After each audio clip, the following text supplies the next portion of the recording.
All right, all right, all right. Good morning. What up to the people joining via X? What up to the people joining via YouTube? It's your boy Roddy back again with our boy Sam. Sosa will be joining us a little bit later in the show. It is week 5, paid for play. Again, this stuff is going by super, super fast, but we're enjoying every second of it. So we appreciate y'all linking up with us, coming in.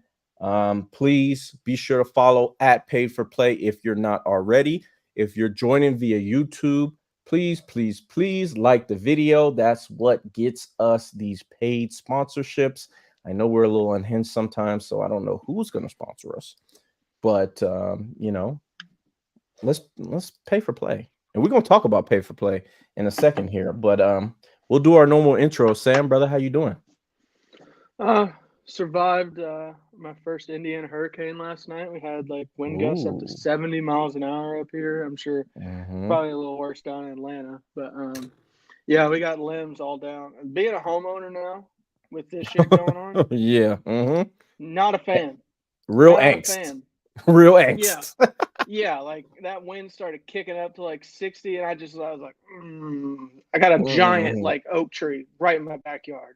Right. So Uh-huh. I mean, could be curtains at any time for this Yeah, house. So exactly. Exactly. yeah, wasn't a fun night. Had to just hunker down and make a couple cocktails. So Yeah. we're doing all right this morning.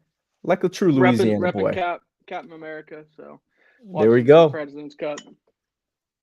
A good morning all in all. And what up, Adam? Hey, if you're in a FanDuel or in a DraftKings or mobile gambling state, follow our boy Adam right there, Adam's Digest. When I tell you him and our boy Prop God, they are the first quarter live play demons. All right. They heard people made 500, 1,000, 1,500, $2,000 just off of a shitty Thursday night game between the Giants and the Cowboys. So if you're in a mobile gambling state, please be sure to follow our guy Adam. Follow Prop God as well. He's definitely going to be on the show. I know we promised a guest, but we had some issues, but it's okay. Don't worry. We'll get a guest on here. We still got that big weekend on October 12th 19th with, or back to well, back. yeah, 12th. Oh yeah, 12 really back to back. 12 and Oh 19th are both a freeze. yeah, no, no, you're good. You're good. Oh, okay. 12th and 19th, you got Oregon, Ohio State, 12th, LSU, Ole Miss, 12th. Um, few other good ones. And then you got, I think the 19th is shaping up to be even better because you got Mm-hmm. Oklahoma, or you got Texas, Georgia, and Mm-hmm. Tennessee, Alabama Yep. back to back. Yep. I'm telling you. Look, it's gonna be big. So y'all be sure to tune in. Maybe we can get our guy Adam on the show. He's definitely a college football guy. Mhm. Haven't been right about a lot this year, but I believe Adam was all over Oklahoma last week. Frauds. Hey, look, I'm telling y'all right now. We tried to tell y'all. We tried to told y'all. Tried to told y'all. All right. I know the +7 looked a little delicious because it stayed at that point for pretty much the whole week.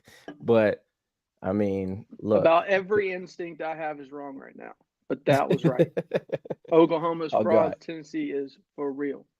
It's a fraud, it's a fraud, it's a fraud. But you know what I'm saying? We all wrong in this life. So it's all right. We'll get them. We'll get them this week for sure. We're gonna start as we usually do with our week 4 review. Again, our guy Sosa is gonna be in soon. So everybody that's joining for the masked man, he'll be here soon. So but it would it would be irresponsible, Sam, if we were on a show called Paid for Play and we didn't talk about this Matthew Saluka situation. So, for those who are unaware, let me be the last to tell you that Matthew Saluka, who is the quarterback or was the quarterback, should I say, for the UNLV Running Rebels. Do they still call them the Running Rebels? I don't know. Maybe that's a 90s thing. Anyway, um, he was promised 100 bands to, I guess, win the starting job. He claims that he was promised 100 bands by one of the offensive coaches on the staff at UNLV. He did not receive that. He received what, $3,000 in total since being there. Obviously, UNLV has started 3-0. They had a big win against Kansas. The season looks very promising for them. They're front runner for the group of 5 playoff spot. Yeah, they absolutely are. They'll be playing Holy Cross next week, which is kind of funny. But the main issue here is, again, we have a situation where a kid is using their red shirt, their 3-game red shirt. He's going to transfer. I think he's going to get private quarterback coaching, prepare himself for wherever his next destination is. But this is another instance where a kid gets bamboozled. And I think, just how I stand and where I, lay on the situation. First of all, get something in writing, kids. Like, I didn't think I had to tell y'all that, right? But get something in writing, okay? This is a world where you're going from high school, where you're just playing, to get to the college level, to after college. Now there's business implications involved when you go to NIL. So get something in writing, right? And, Saluka claims that, oh, he had a whole bunch of offers and all of that. I don't believe that shit. Okay. I think that's a leverage play to make him look a little bit better than he does in the situation. But I also go to the school and say, y'all got to stop promising these kids money that y'all either can't come up with or just flat out don't have. So, in your opinion, Sam, looking at this situation, looking at this story, we obviously had another guy, my biggest op, Bear Alexander. He's going to use his redshirt junior, and he got That's a a completely different situation. I don't want to. Yeah, that's a whole different situation, but it's more of the business of college football that we're coming into. So with Saluka specifically, how do you feel about that? I'm sick and tired of like the old curmudgeons on the internet being like, "Oh, what happened to the sport I love?" Shut the fuck up. This is where we're going. Okay, so if you and where we should have been. If you took a job and you're promised a 100K salary and you end up getting 30 or 3K, you gonna be happy? Are you gonna stick around? Are you gonna be honorable to your employer there? Fuck no, you're not. You're gonna leave. You're gonna get a new job. So, I mean, I don't know why we're looking at it as any other point of view other than like look at all the NFL players that sit out because they don't have a new contract. Like that happens every year. It's a professional. These kids are paid. They're professionals now. I mean, it's not to the level of the NFL or anything, but the NCAA has to do something to where there is actual rules in place instead of just letting the Wild West happen. Like, I completely agree with you. Get something in writing. Like, this is probably the biggest, I guess, scandal of this magnitude of this nature since like Rashada at Florida. Whenever their checks bounce because they're broke. I mean, I'm sick and tired of it. I mean, just accept that this is where the sport is going. You don't have to love that that's where it's going, but you have to come to grips with it. Like, these kids deserve to be played. If UNLV gets a playoff spot, that's millions in revenue for the school. He doesn't deserve 100,000 if that's the case. No, I mean, so yeah, do what you got to do. I don't love it. Like, if someone did that on my team, I wouldn't love it, but I would understand it. Because like, you were owed your money. If that's the agreement that you came to, then pay up. That's all I gotta say. I mean. Exactly. Yeah, and I think we see the Supreme Court maybe step in again. I mean, the NCAA, they're like, there's no way. I don't even know why the NCAA fights back in some of these lawsuits and these antitrust suits and all of that stuff. Like, they know they're going to lose. I think they just do it because they have money to blow. And it kind of goes to the point of, the schools have money, bro. Just contract them directly through the school. The NIL, if you read like, a brief explanation of what NIL collectives are, like, they're shady. Like, anybody can necessarily be in charge of the money. Anybody could be brokering these deals. I know they're supposed to help these, kids go and get deals that are, I guess, sensible and reasonable and help them out with their transitions from, the collegiate level to the professional level. But Mm-hmm. these kids don't always have or these people, who are brokering these things don't always have these kids' best interests at heart, because boosters are boosters for a reason, bro. They care about the school before they care about the name on the back of the jersey. They want Like, to get the kid to the school. yeah, Now, I mean, back in the day, whenever they were doing it under the table, who the hell were you going to complain to that you didn't get your 100K? exactly. Couldn't. Hmm. Now, Exactly. now you can at least say something like, "I was promised 100K. I'm not playing anymore until I get it. I'm Yeah, just not going to exactly. play because you didn't give it to me." So Hmm. good for him. Yeah, good for him. Now we won't talk about Matthew Saluka's actual play on the field because he's only completing like 40% of his passes. He ain't the greatest quarterback in the world. But again, like the point still stands. If you said 100K better be in my bank account. There's a 100K lying around in Vegas somewhere. I know that. Oh yeah, what? What in somebody's pocket? What the hell? Yeah. Like in somebody's back pocket right now, in between somebody's couch cushions, underneath somebody's slot machine. Like the money is there. So if you want to pay it, you should. If you told them you're going to pay it, you should pay it. But that's how we feel about that. But we'll go on to any of the games from last week. Obviously, y'all had a little first half scare. I wouldn't say it was a real scare because, as the Oh, game went on, whoa! That was a scare. I mean, I thought UCLA had confidence in the beginning of the game, but I really didn't think that how the game was going that y'all were gonna fold. That was just me. But I mean, The you're a way fan, they're so on, I tell me mean, what your feelings we were. made them look like fucking 19 LSU. Like they were just Yeah. up and down the field. Didn't matter. Like that quarterback looked actually good. Mm-hmm. It got really hairy because I'm so sick and tired of Brian Kelly taking the ball to start the game. Like defer. Stop fucking Yeah. taking the ball. Defer to the second half. Like Yeah. UCLA scores at the end of the half, and then you come out and have to try and get a stop. That's Yeah.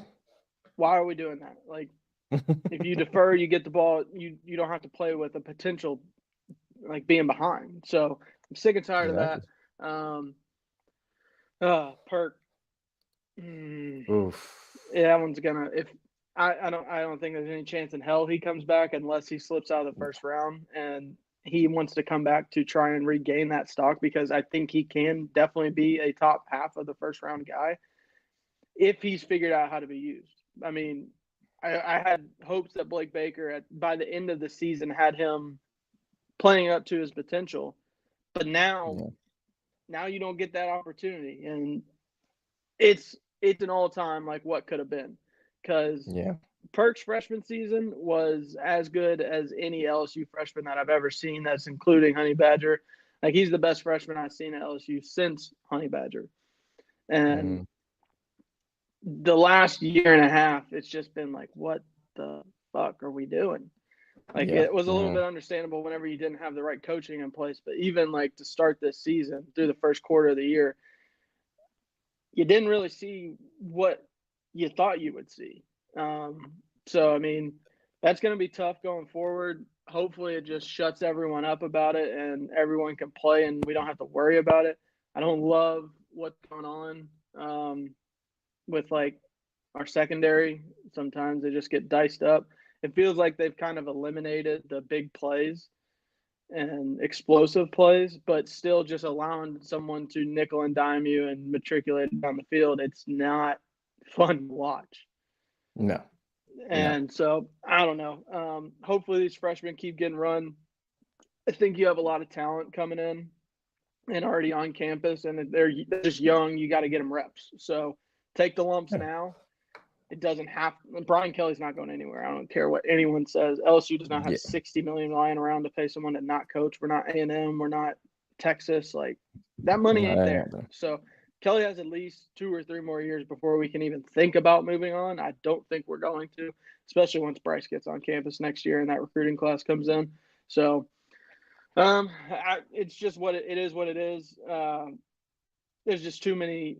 There's so much turnover, and whenever they tried to supplement through the portal, it worked in the first year, and then you Mhm. have to rebuild the entire secondary a year later through the portal. and Right. you're kind of seeing it like at Florida State. Like sometimes those kids just don't hit, and so now we have to rely on C. Ray to get the young guys ready in the secondary. I think the defensive line looks really good, way better than I thought it would be. Credit to the coaching. So just let the Yeah. coaching get hold and let those young guys play, take your lumps, and try to get to a 10-win season. Like that's all you can really ask for. So Yeah. Exactly. Exactly. Oh, here we go. Here he is, live on the road What's in the a road deal? game. What's the deal, my guys? How we feeling today? Hey, we're feeling amazing, man. Feeling amazing. Glad you're here. We went over a little week 4 preview or review, should I say. So we talked about the Matthew Saluka situation, I guess. What are your thoughts on, what happened with that? All right, let's start with it's 2024, bro. I seen dudes walk off on women when that they I'm saying that they paying for things. You feel me? If you don't got it on paper, it never happened. Okay? It's not what you know, it's what you can prove. It's like people act like they haven't seen training day before. All right? This is nothing new. Like, this whole he promised me, there is no such thing as a promise. That's just not real. He's an idiot. His representation are idiots. These collectives are idiots. And this is what happens with the wild, wild west of NIL. At the end of the day, there are no regulations. And the word that they're going to use is regulations. In reality, this is going to go on until this is going to happen until the federal government steps in. We all know the truth. This is how it works. You want to give kids at 18 years old millions of dollars? It's only so long this can go until it becomes a corrupt society. It's already been a corrupt society, right? We saw Reggie Bush get whatever, right? 1 year of paying players, and all of a sudden Reggie's back in the Heisman house. Crazy how that works, right? So Yep. when it comes to this NIL stuff, it's the Wild West. You're going to see this happening all the time, and these kids need to know who they can trust. They also need to be smart enough to know that if they're entering the transfer portal, you got to get that stuff on paper. Okay, it's not what you know; it's what you can prove. I don't think they have any chance. He had any chance of winning. What I was reading though was that like basically it's a situation where he got kind of greedy. So it is what it is. I'm hearing different stories. They're saying he didn't want enhancements to his NIL. They're saying a bunch of stuff. So I personally believe that, hey, potential, but make sure you're dealing with people who actually have your best interest in hand and not trying to just get a couple dollars out of your pocket. That's all I really Right. have to say in regards to it. Yeah, and it goes along to you're hearing a bunch of different things. If you had something in writing, you wouldn't have to go about, different stories, who's using Bro, this as a leverage play. Elon Musk promised me $2 million, bro. I'm gonna be on the timeline later talking about he promised it to me. Yeah, he gave me his word. See how stupid I sound? Exactly. Look, that's what I'm saying. Like, so get it in writing, kids. Like, that ain't even with NIL. That's with life. Like, if somebody is telling you something and you're about to go, not even just commit your time, commit your life, commit your body to something, get it in writing so you know what the fuck you're getting into. So we've talked about that ad nauseum. We'll go ahead and get right into the show. We'll start with Sosa's game because we have the Cardinals coming into town. Louisville, big win last week over Georgia Tech. Wasn't super impressed with them, but it is what it is. Notre Dame hosting them, a 6-point favorite, 6.5-point favorite. Sosa, we'll start with you. How are you feeling about this game? Another test. This could maybe bring y'all back to life in a sense. I mean, you're sitting at 16 right now, so how you feeling? Bring us back to life. I mean, bro, we're favored in every game the rest of the year. Bring us back. Right. We just got to win all the games. I mean, obviously that NIU loss it is what it is. But I think that best defense in America, I still stand on that. I really do believe Notre Dame has the best defense in America. I mean, we can talk about Georgia. I know Georgia hasn't given up a touchdown yet, right? Mm-hmm. Right? Don't Just fuck change it, y'all. So as far as Don't I'm change it. concerned, I'm excited. I'm excited to see the offense maybe progress a little bit against a better opponent. Like I said, I spoke about Louisville knowing all of our calls in the second half of the game last year. If you go watch the film, they knew exactly what we were running the entire and it is what it is. Like, that's the reality of the situation. I think that Marcus Freeman is prepared. He will have this team prepared, and I do believe that I do big revenge spot. We're not playing at well, I guess it's not the Papa John's stadium anymore, right? He's been canceled. So I like us. Am I gonna give a pick of like?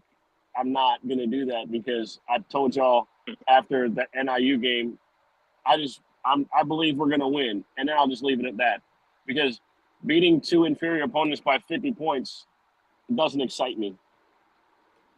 Just get out of the stadium with a win, and we'll see you next week. I'm not talking about any spreads. I'm not even any props. I still think Riley Leonard sucks, and he's going to have to prove it to me. So that's where I'm at on things. Personally. There we go. I feel you. Sam, how you feeling? Yeah, I kind of agree with Sosa. Like, it's kind of the defense is going to do what it's going to do for Notre Dame. It's going to be which offense shows up. I mean, is it going to be the one that puts up 50 points and a half? Is it going to be the one that struggled against NIU to complete passes down the field and turn the ball over a bunch? So, kind of Jekyll and Hyde so far to start the year. But at the end of the day, if you leave with a win, it's gonna be great for Notre Dame. So, I mean, I believe in their defense. I don't know really about the spread. I think if Louisville's able to get the pass rush going, they've got some better athletes than the teams that Notre Dame have been playing the last couple of weeks. So, if they can kind of control that line of scrimmage on the defensive side, and I still think Notre Dame's a little bit susceptible on the offensive line, especially at the tackle spot. So I would say that's Louisville's key to kind of keeping this one close and maybe sneaking out with a win. But at the end of the day, I believe in Notre Dame's defense more than any other unit on the field. So I'm going to take Notre Dame to win the game. I don't know about a point though. No official play for me. Yeah, I'm staying away from this game. There's too many uncertainties on either side. I mean, Louisville has Colin Lacey. He's expected to be a game time decision, but he's probably gonna. Thamel is saying give it a shot, so we'll see what happens with that. I think Louisville last year was able to be really aggressive, and that's how they won the game. But I think Notre Dame's defense is a little bit better than it was even last year. Like Sosa said, like if they're not one, then I have to see somebody prove otherwise. They're gonna say y'all or Ohio State, right? They're gonna say y'all. Ohio State, y'all and Ohio State have been, y'all played cupcakes, and then I don't really know what to make of the Kentucky game, so I'm gonna let you talk about that when it's your team's turn. But as far as I'm concerned, my defense gives me a chance to win every single ball game. And that's really just the reality of it. They're going to give us a shot every week. Like, whether or not we win the game is a different conversation, but they're going to keep us in it every week, no matter the opponent. The SEC athletes these SEC athletes do not scare me when it comes to my defense. The quarterback scares me because I think he's ass. Yeah, he threw his first touchdown last week of the season in week 4. Like, yeah, it's only a month into the fucking year.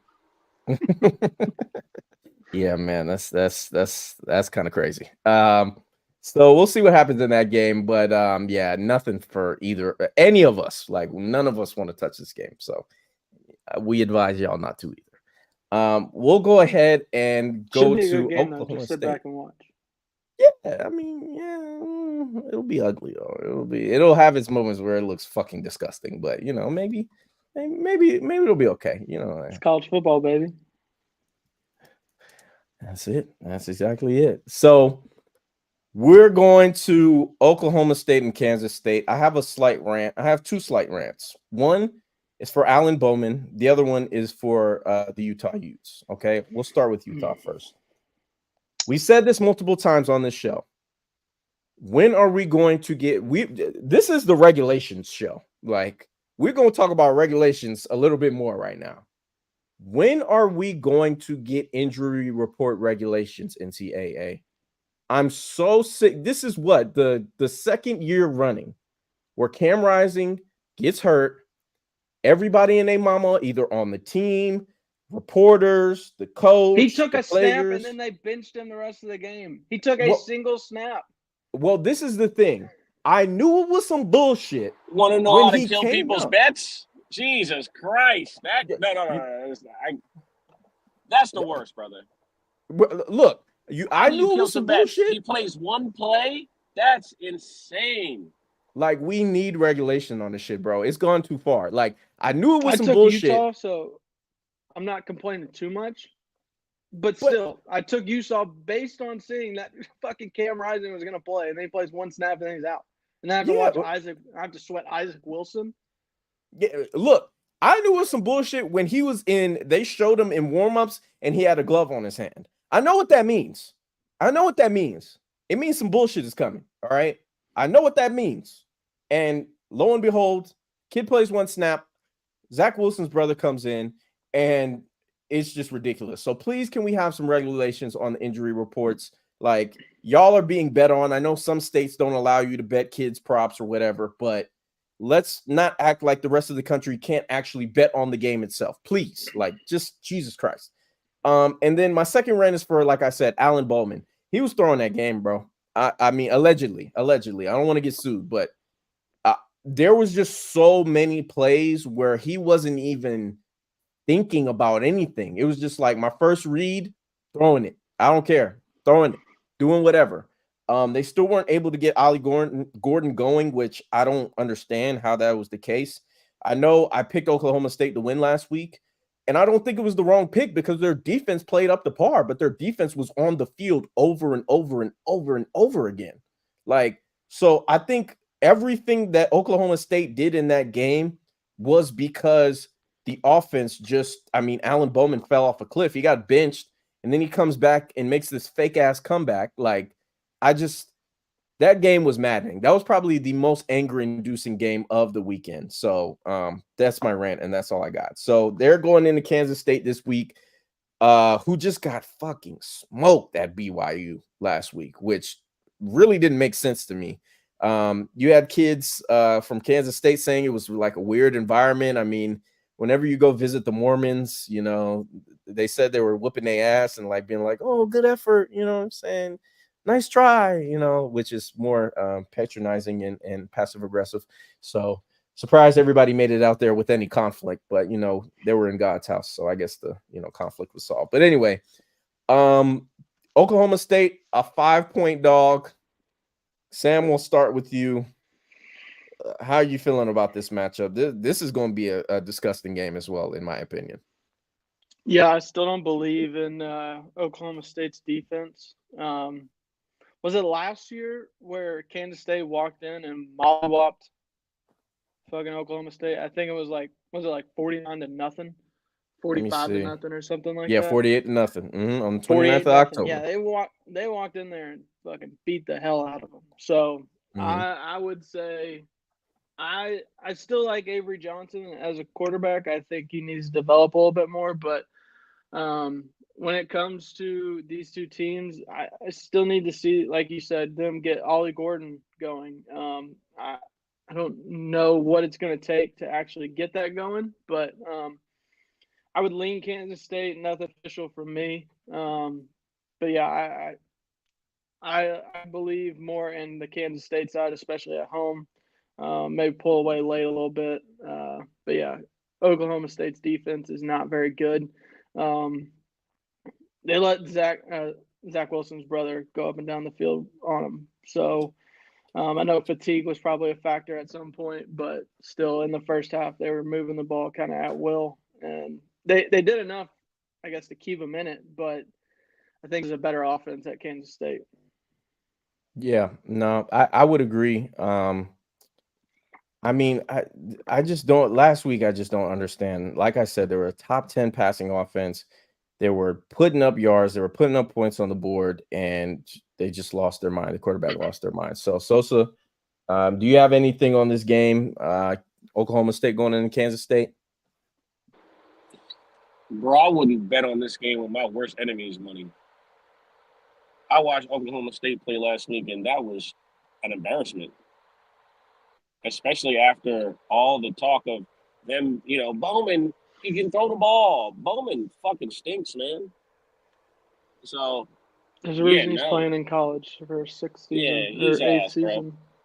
I will say this though, this is when Oklahoma State wakes up and performs well. Watch. I'm not betting them, and I'm not telling anybody to bet them, but we will watch them today, and I think they'll just play better because pretty impossible to look worse than they did last week. And what I love is like how people they did the exact same thing the Dallas Cowboys did, which was they scored just enough points everybody into thinking they were competitive. If you watch that game, Oklahoma State was never competitive. They got there at the end, and like I said, they scored just enough points so that their fans can lie and say they were in the game. Let's be honest. That's what it is. They're going to play a Kansas State team that we think stink. I think this game easily becomes an overplay. I'll probably wait live, but I think both teams will score points. Both teams will operate, and you'll get an offensive game that no one's expecting. That's just my anticipation, but I'm not betting anything on it. Yeah, I feel you. Now I said all of this and I complained and did all that. I'm still taking Oklahoma State +5. Like I just can't believe what I saw last week. I just can't. But I'm still going back to the narcotic. I would be lying to you people if I said I didn't sprinkle something on the money line.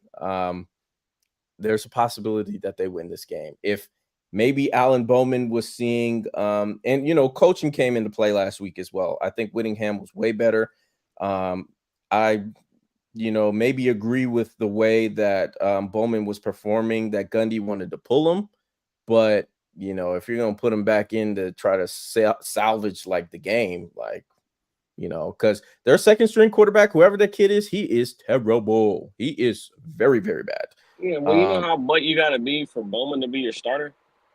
Yeah, that's what I'm saying. Look, and again, like, they're getting favorable situations to run Ollie Gordon, and it's not happening, bro. Like, I don't know what it is with him. So we'll see about this game, but that'll be official for me. The +5. This is the last time. Okay, I promise you, if they screw me this time, I'm off. I'm done. It's over with.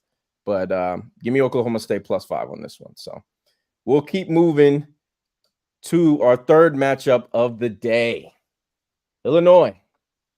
Big win over Nebraska. What was that, last Friday? Last Friday. Big win. Yeah, big win over Nebraska. I thought that they played well defensively.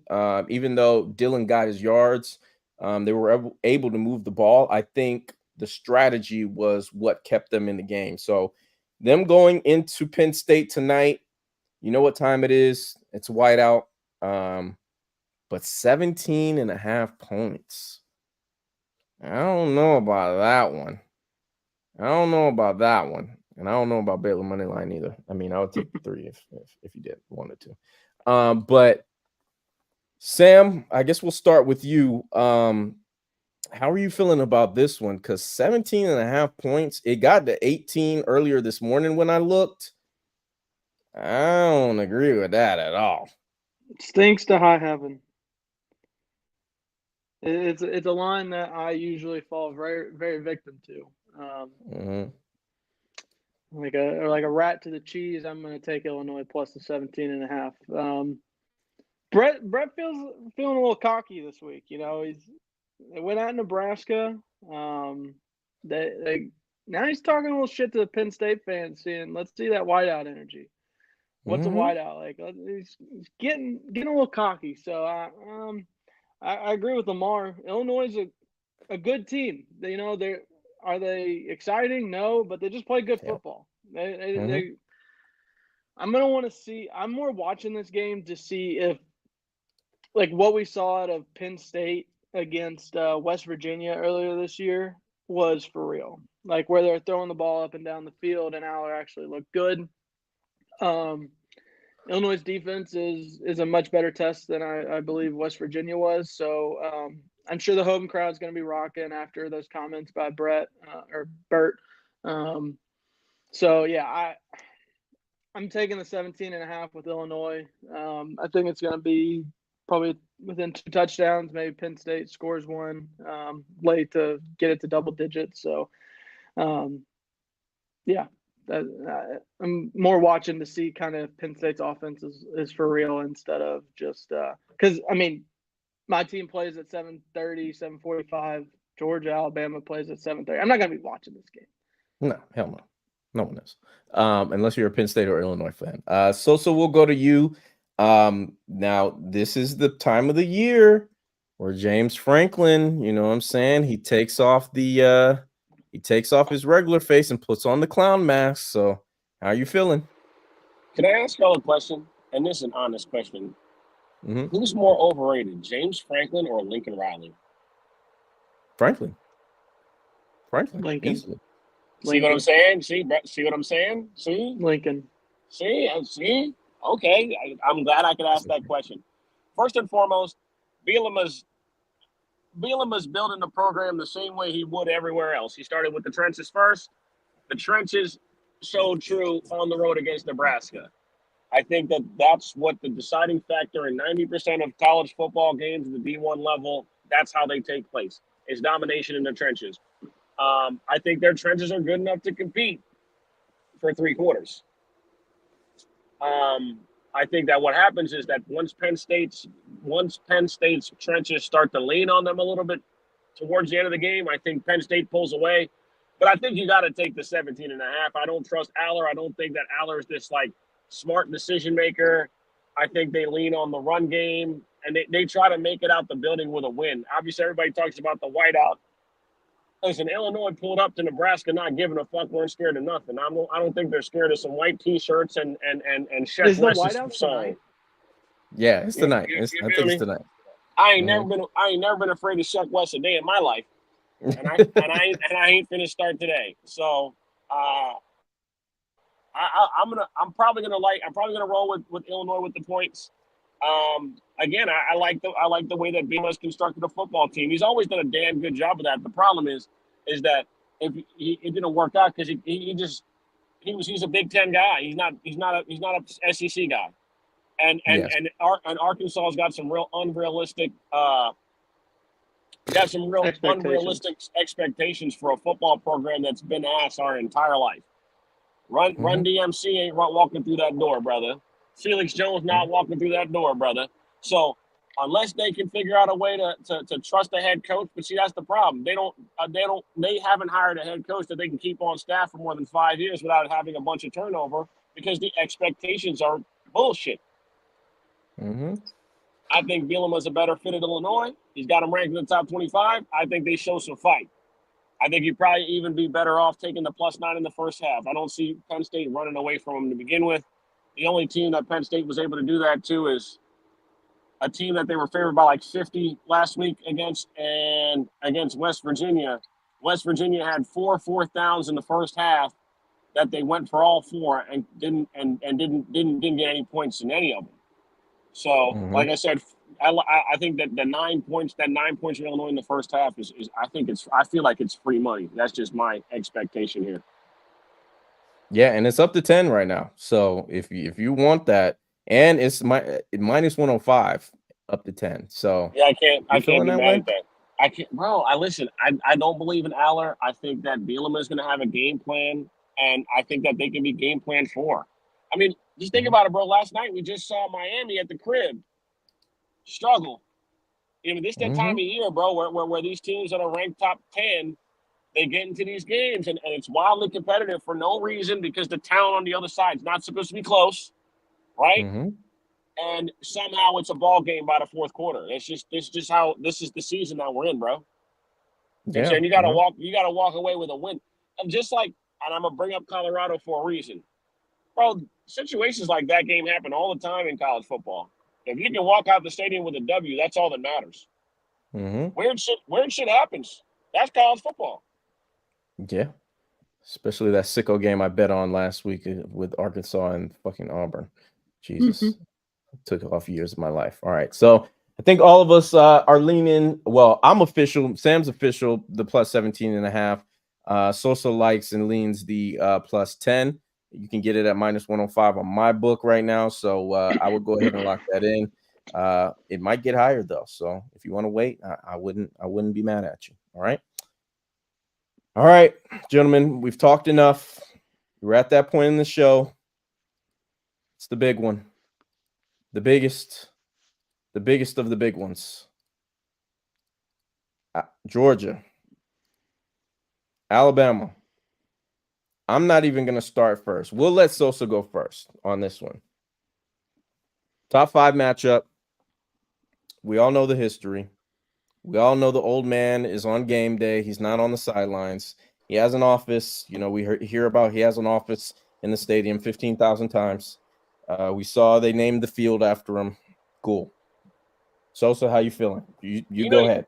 You know you're not going to be in your 20s your whole life, right? Yeah, of course. Okay, so calling him an old man is pointless.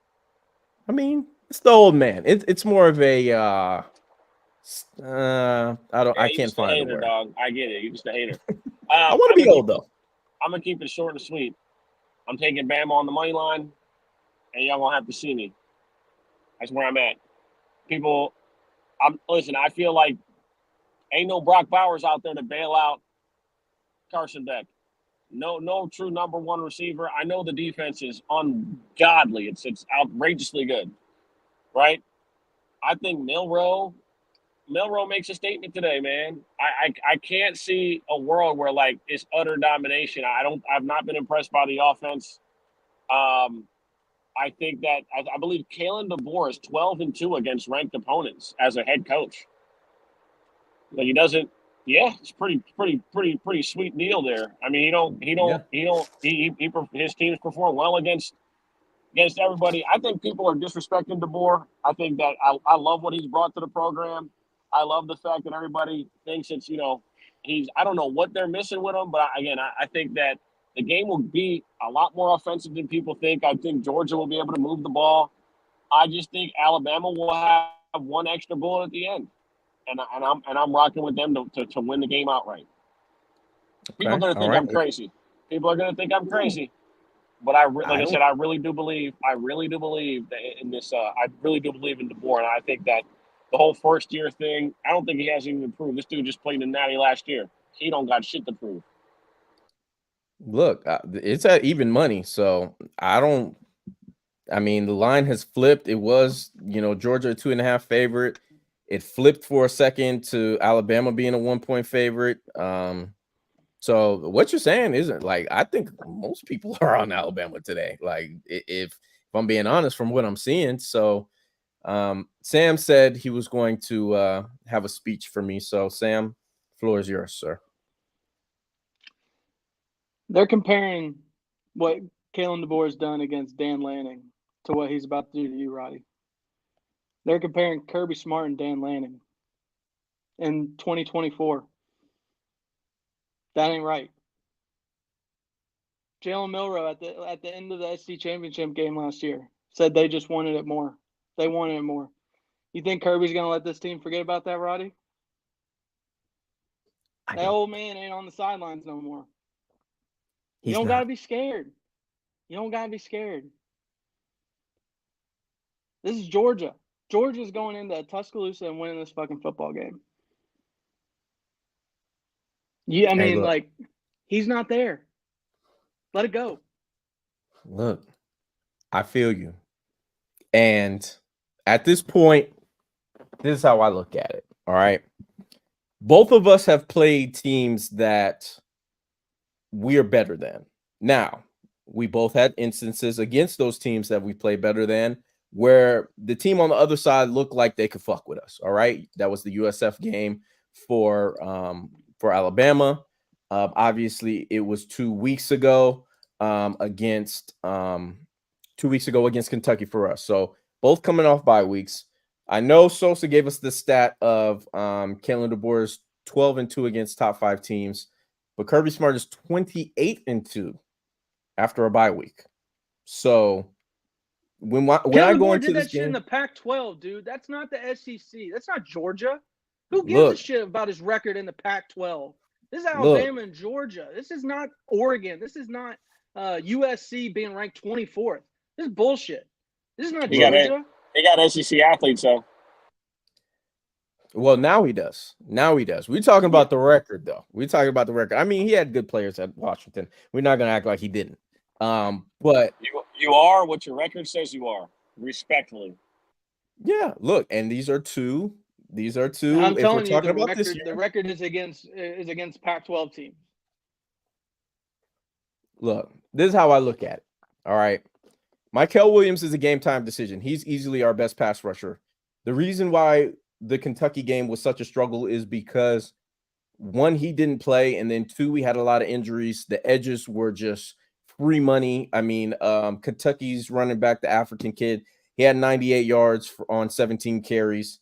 They played a good game, but they had a lot of players, well, two players in particular, who are starters in Javon Dumas-Johnson and Brock Vandagriff, who literally came from Georgia the year before. So they had a good idea on how to game plan.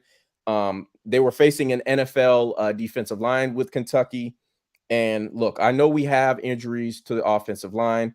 We obviously had Tate Ratledge. He's got a high ankle sprain. He had tightrope surgery. We get all of that.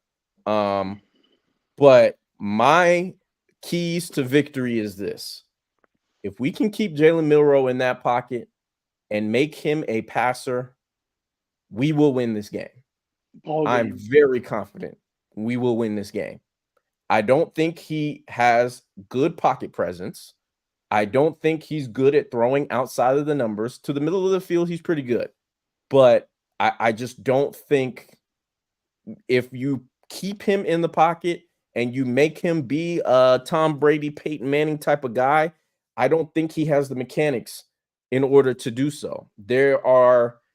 I think this offense is a little bit, I know it's multiple. I know they can do a lot of creative stuff, but there are a lot of tells from what I watched in the film on, getting an opportunity to stop this team and be successful.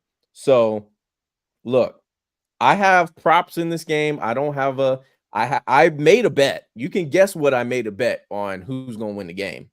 But I'm going to only give out props to y'all because I respect y'all money, and y'all might think I'm talking with my heart. So, again, we'll see what happens tonight. If you want to play a drinking game, please take a shot every time they mention that Ryan Williams is only 17 years old. Please make sure you have someone to drive you to the hospital afterwards, because I'm sure it will be mentioned about 20 to 25 times. So my plays for the game, I got Trevor Etienne over 13.5 receiving yards. I think Bama is going to try to blitz Carson, especially with his offensive line kind of being restructured with the injury. I think Trevor Etienne is going to be huge in this game. I mean, if you look at his rushing prop alone, I think it's at 68.5, which, USF was able to run the ball with success against Alabama. So imagine a guy like that. I think we see a lot more, passing, a lot more aggressiveness from the Dogs. And I think the key to our, victory on offense is going to be Carson Beck hitting the deep ball. That's been my one issue with him, not only as a ball player at Georgia, but as an NFL prospect. He has not hit the deep ball consistently. He's at a really, really, really low margin in terms of doing that. So I got, Trevor Etienne, like I said, over 13.5 receiving yards. I think he's going to be huge. I have Jam Miller over 52.5 rushing yards. I know a lot of people are going to be taking Jalen's yards. I think, he probably gets there as well. But those are the only two plays I'm giving out. If you know me and you know where my heart lies, you know what side I'm on. You know what side I bet with my money. So I'll just leave it at that, and we can go into the best bet section. Anything else y'all have to say on this game, though? I'll give a little bit of analysis of just what I'm thinking. Okay. I'm kind of with you. Like, make Milroe a pocket passer. You've seen a lot of their scoring plays have happened on big explosive plays, which they have that capability for sure. But I'm interested to see Ryan Williams, who is 17. I didn't know if anyone knew that or not. If he's able to be explosive with the physicality of this Georgia secondary. He hasn't seen anyone like that. Who's he doing against? South Florida? Are you serious? Like, South Florida? That's who we're comparing South Florida and Kentucky, whose quarterback has knowledge of Georgia's whole system. So, I mean, they can create some kind of game plan and know how Georgia's going to attack Kentucky.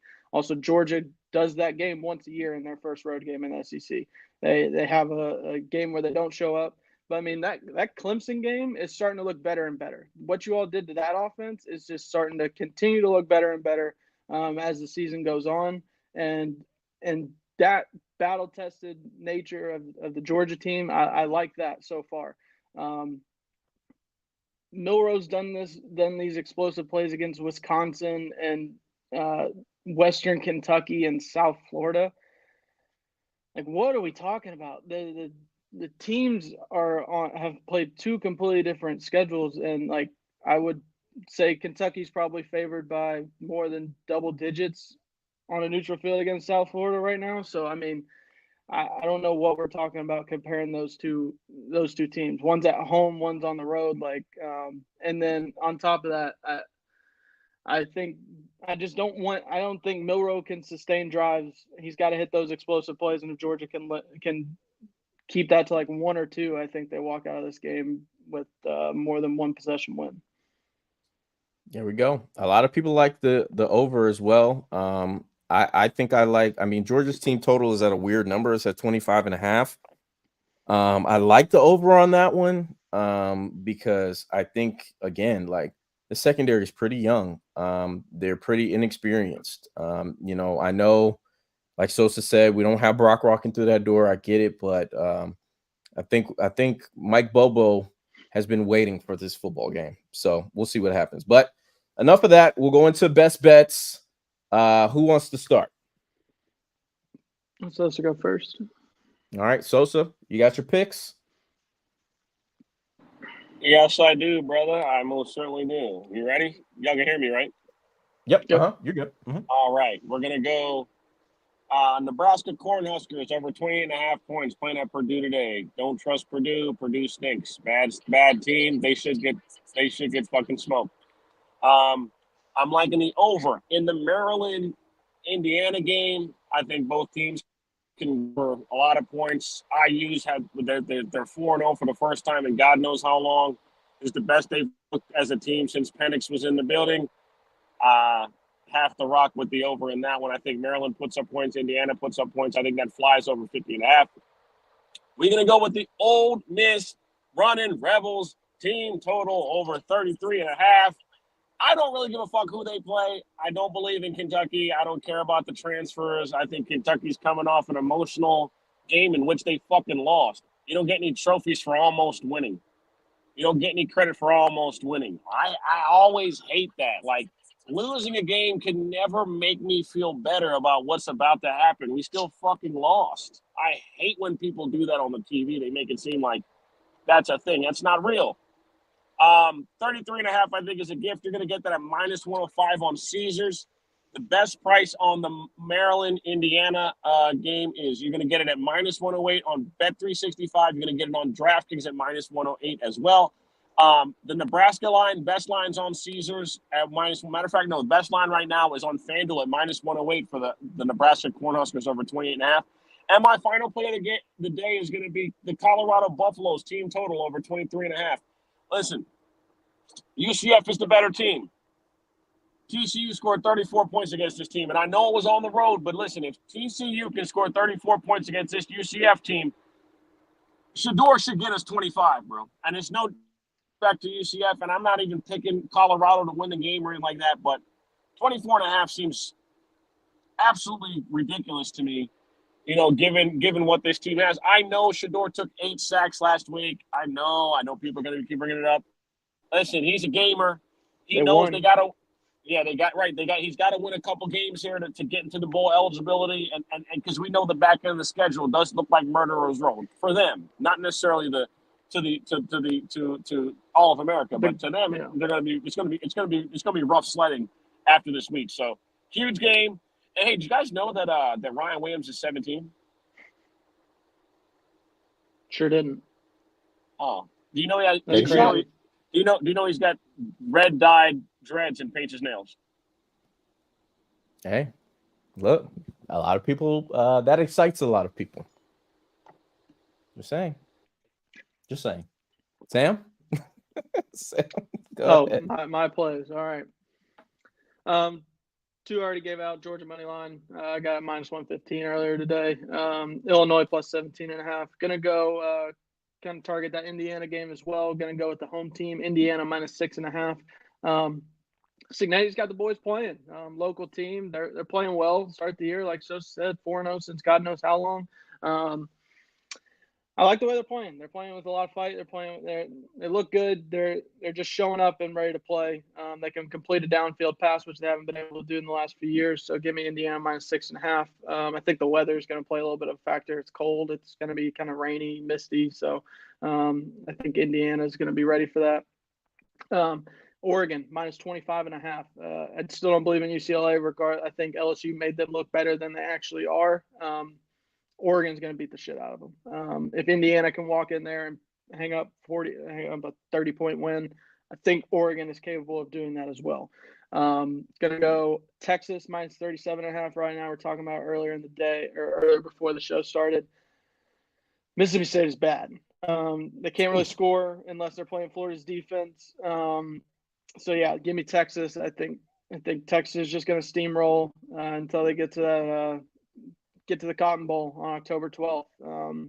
They were gifted this waltz of a start in SEC play as opposed to Oklahoma. So I think they look really good so far this year. They've looked dominant. So I have no reason to believe that Mississippi State can keep this stop this offense at all. They let Florida score, what was it, like 49 last week? Mm-hmm. Yep. Yeah.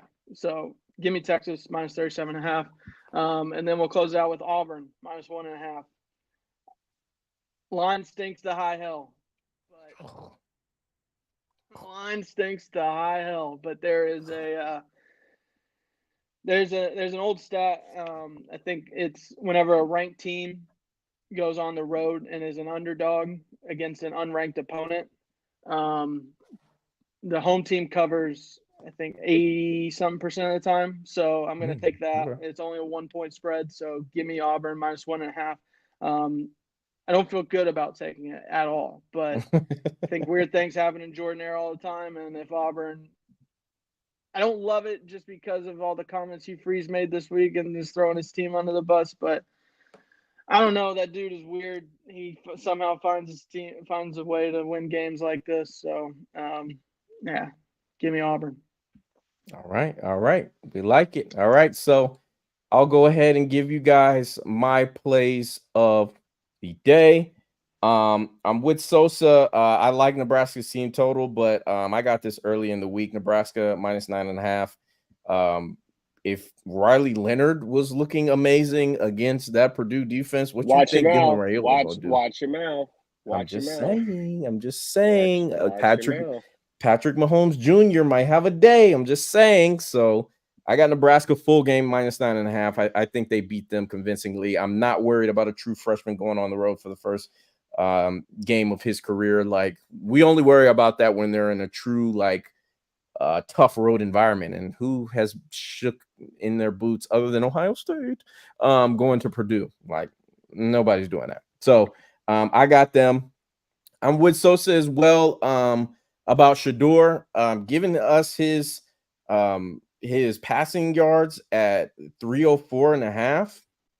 I think that's a mistake as well. UCF is, I think, the 110th rated pass defense in the nation right now. And we're talking about a Colorado team that doesn't love to run the ball, or can't run the ball, should I say. So give me Shedeur's passing total over 304 passing yards. Like I mentioned earlier in the show, I'm a sicko. I'm going back to Oklahoma State. I don't care. I'm doing the +5. If they fuck me, I am gone. I'm not doing it again. I promise y'all. I won't bother y'all. Sam, I'm coming to your neck of the woods.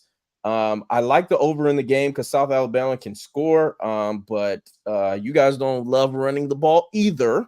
So I think Nuss at 316 passing yards. I think that's just going to happen. South Alabama, their defense is awful. I took too. LSU team total over 42.5 also.